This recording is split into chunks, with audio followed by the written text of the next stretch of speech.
মধ্যে আপনাদেরকে নজর বা চোখ লাগার ফু দেই।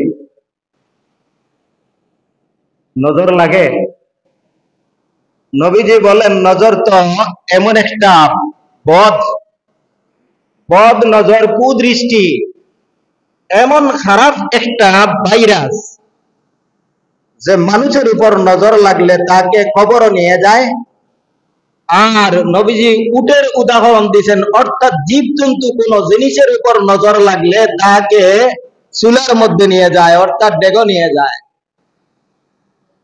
কোন উট যদি কোন গরু ছাগল ইত্যাদির উপরে বদ নজর লাগে কোন মানুষের, তাহলে শুধু দুর্বল হতে থাকবে, শেষ পর্যন্ত জবাই করিয়া খাওয়া ছাড়া পথ নাই। আর কোন মানুষের উপর যদি বদ নজর লাগে, কুদৃষ্টি লাগে, তাহলে ওই ব্যক্তি কবরে যাওয়া ছাড়া আর নবীজি বলেন কোন পথ নাই। ওই বদ নজরের জন্য আল্লাহর নবী এক দোয়া করে গেছেন। বদ নজর থেকে বাঁচিয়া থাকার জন্য নবীজি এক দোয়া শিক্ষা দিয়ে গেছেন। আউযু বিকালিমাতিল্লাহি তাম্মাতি মিন কুল্লি শাইতানিন ওয়া হাম্মাতিন ওয়া মিন কুল্লি আইনিন লাম্মাতিন। আউযু বিকালিমাতিল্লাহি তাম্মাতি, আমি আল্লাহর সকল বাণীর পরিপূর্ণ আশ্রয় কামনা করছি। অর্থাৎ আল্লাহর এক একটা নামের এক একটা প্রক্রিয়া এবং ক্রিয়া আছে। আল্লাহু হাফিজু যদি কোনো বান্দায় পড়তে থাকে, আল্লাহ তার হেফাজত করে। ইয়া রাজ্জাকুর সিফাতি নাম যদি জপন করতে থাকে, আল্লাহ তাকে রিজেক দান করেন।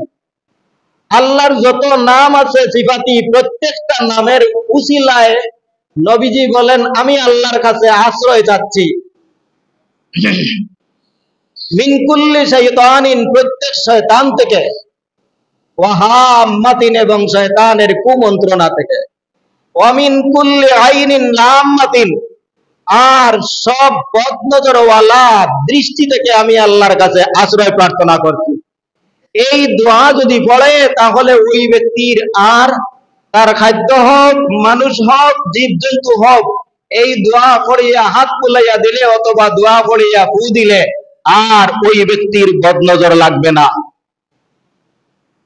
অথবা বদনজর লাগা ছিল, এই বদনজর সম্পূর্ণ বিনষ্ট হয়ে যাবে।